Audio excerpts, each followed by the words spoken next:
La E3 de este año ha sido una de las más cargadas de contenido emocional. La explosiva reacción masiva que se experimentó en la conferencia de Sony después de cierto anuncio, todos sabemos cuál, era hasta hace una semana patrimonio casi exclusivo de Nintendo, y aquel silencio sepulcral de unos eternos 2 segundos que tuvo de sudar Phil Spencer solo podemos recordarlo en alguna conferencia de Sony o después de algún delirio en una de las últimas presentaciones de Konami. Nintendo, como desde hace mucho no sucedía, redujo su papel al de actor de reparto de la obra. Fue inteligente al reducir el tamaño de su presentación. Al fin y al cabo, intentar robar algo de atención a la titánica batalla que se estaba sucediendo entre sus competidoras, eh, como lo son PlayStation y Xbox 360, Xbox One, pero desgraciadamente más que un puñado de los de siempre, sus productos no consiguen despertar un interés genuino. Por supuesto que Mario 3D World va a ser un juego entretenido, adorable y desafiante en la medida justa. Seguramente Mario Kart y Super Smash Bros. Tendrán todo lo que los fanáticos piden en un juego de esas franquicias, y puedo apostar a que lo nuevo de Donkey Kong Country va a resultar divertidísimo, pero son juegos que salen a remar contra marea en un sistema que todavía no se sabe si no vende por la falta de títulos, por el precio alto o porque realmente es un producto que a la masa que volvió a Wii un fenómeno le resulta innecesario y el resto un simple aparato de transición. El apoyo de los estudios externos merma lentamente y las promesas para el año que viene suenan a poco y muy tarde. De hecho, uno se pone a pensar si un juego como Bayonetta, probablemente una de las jugadas más importantes de Nintendo, que en consolas con una base instalada de 100 millones no llegó a 2 millones de copias vendidas, puede hacer la diferencia. Hay un fanático acérrimo de la gloria nintendera me dirá que hay mucha gente esperando la salida de ese juego, o de una baja de precio para comprarla. Incluso podrá desenfundar la espada del augurio y decir que la consola despertará del letargo con una baja de precio, aunque seguramente dejará fuera de argumento el hecho de que la portátil se mueve en un mercado sin competencia directa real. Yo me pregunto si Nintendo habrá tomado nota de lo poco que levantaron las ventas en el Reino Unido, aún después de las significativas rebajas, y estará convencido de que la única esperanza del sistema son los juegos. El mejor que nunca, señores, es la única forma de definir el estado de Sony durante esta semana, que ha sido un sinfín de sonrisas y buenos deseos. Es sorprendente cómo una conferencia que fue por demás austera, sin de contenido real hablamos, quedara con el recuerdo de todos gracias a un puñado de frases que se reducían a una cuestión casi fundamental para los miedosos gamers: no vamos a cambiar nada. El estadio se vino abajo cuando Tretón nos dijo a los consumidores que los había escuchado y que el pequeño cubo en el que ya vivimos no va a reducirse más, y explotó cuando Andrew House le puso la cereza a la torta, confirmándonos que todas las quejas que hemos tenido de esta generación nos costarán $100 menos que la competencia. Casi como si fuese una analogía del DualShock, Sony ha creado exactamente la misma consola que ya tienen algunos en su casa, pero mejor. A diferencia de Microsoft, la compañía no buscó ofrecer el futuro del entretenimiento, sino simplemente un presente más bonito, funcional y accesible.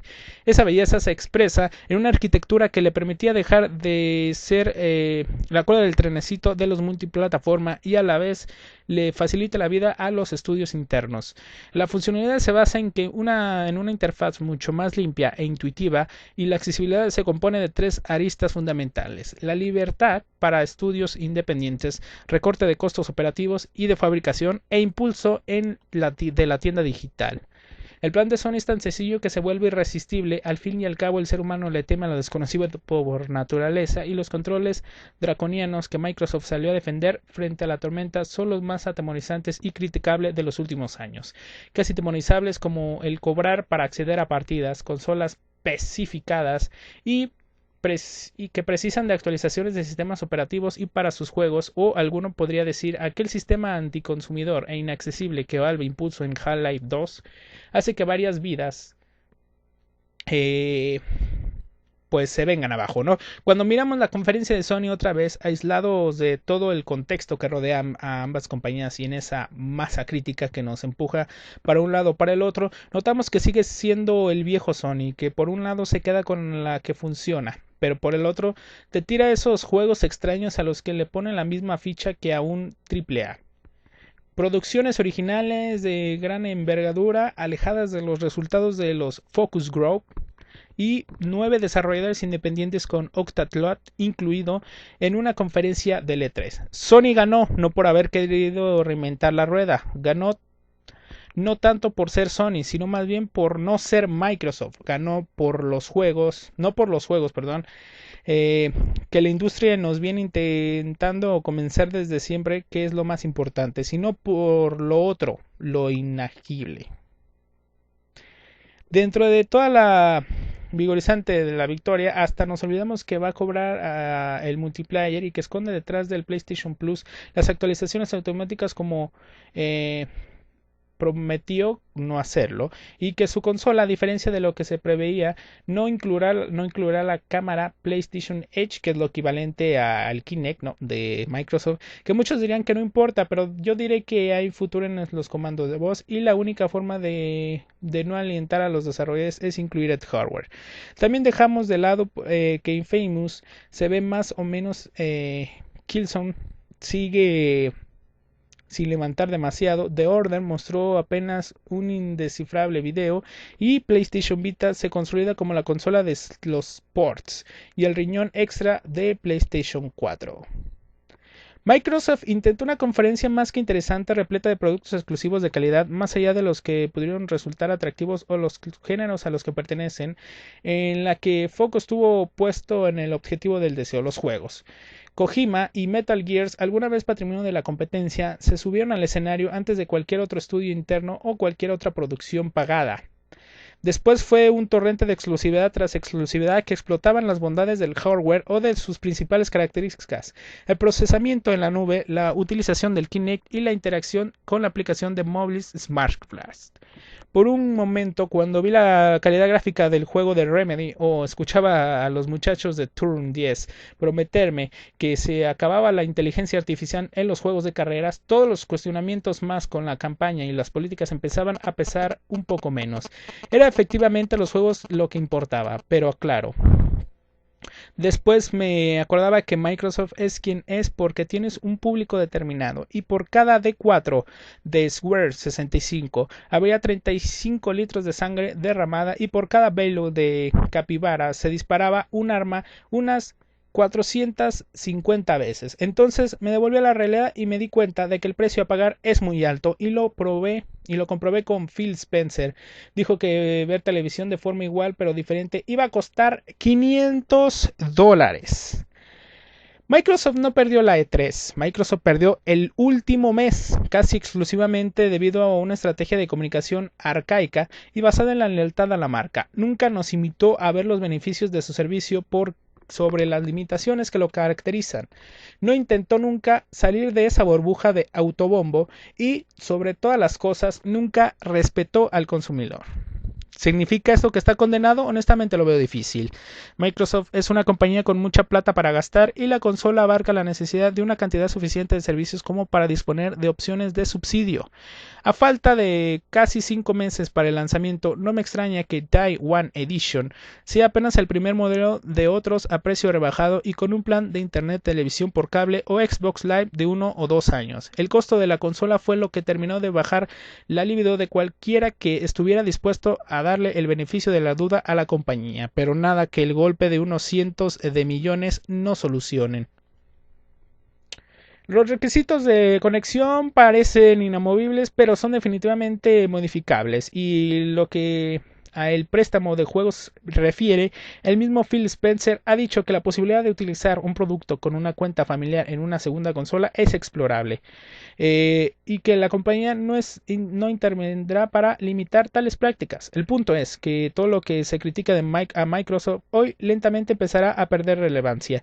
El gamer ha demostrado ser un animal de costumbre que en un comienzo le teme a lo desconocido, pero rápidamente se adapta a las condiciones, aunque esas condiciones lo perjudiquen. busquen. Microsoft no tiene ningún motivo para pensar que su estrategia, aún volviéndose el blanco de todas las críticas, no funcione. Su anterior consola sufrió una tasa de fallas de casi 30%, extraoficialmente, claro, lo que le costó unos $3,000 millones, pero aún así las ventas no bajaron y el criticado, inútil y poco confiable Kinect ya ronda las 24 millones de unidades alrededor del mundo. Es difícil mirar atrás y pensar en lo que se decía de Valve cuando trajo Steam al mundo, pero a fuerza de un servicio confiable y varios beneficios económicos ha conseguido que los jugadores de PC lo hayan vuelto la norma, y lo más ridículo que ante el peligro de sistemas similares en consolas, muchos jugadores amenazan en volcarse al que es exactamente igual. Habrá zonas del mundo en las que la conexión a internet no es buena o directamente no existe, y los jugadores de esas regiones se inclinarán naturalmente por el sistema de Sony, pero Microsoft ya ha aceptado la pérdida de esa porción del mercado. Solo los 20 millones de jugadores de Call of Duty, los 15 millones de jugadores del FIFA y los 10 millones de jugadores del Madden NFL a los que se apunta, aquellos que comprarán el juego el primer día y están conectados constantemente porque viven así, porque forman parte de un paradigma dentro del cual no pueden imaginar su vida sin un teléfono con 3G o una casa sin Wi-Fi. Microsoft, a pesar de que se pueda pensar, tiene un plan.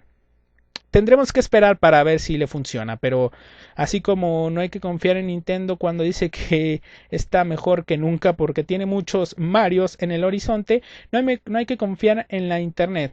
Esa minoría muy vocal que difícilmente represente la opinión de una importantísima cantidad del público. Fue una E3 para el recuerdo, no solo por lo que ofreció durante estos 3 días, sino por todo lo que nos dejó para ver, esperar y analizar en los meses que vienen. Sean quienes seas, seguramente hubo algo que todo lo que viste, entre todo lo que viste te sorprendió. Y algo que te decepcionó, lógicamente. Este E3 tuvo algo para cada uno y al mismo tiempo empezó a definir las tendencias que se vienen. Prácticamente todas las presentaciones tuvieron un jugador extra interactuando desde un dispositivo móvil y no sé si me alcanzan los dedos para contar los juegos que prometen eliminar la línea que separa los modos de uno y varios jugadores. Vivimos en un mundo de conexión e interacción constante y el entretenimiento interactivo no se quiere quedar afuera. Señores y señores, esto fue la E3, el resumen. Yes, nos vemos y el próximo mes, señores y señores, retornamos con el canal, ¿ok? Retornamos normalmente lo que viene siendo, pues, prácticamente, se puede decir así, los horarios del canal normales. Gracias por estar en toda esta serie de videos informativos. Es un resumen final de lo que pasó en esta E3 del 2013. Espero que les haya gustado, señores y señores. Nos veremos en la próxima E3 del 2014, que promete también mucho, señores, aunque esta E3 fue insuperable. Nos dicen los números y estadísticas. Muchas gracias, señores y señores. Nos vemos hasta la próxima E3 y seguimos aquí en el canal Tutoriales Master.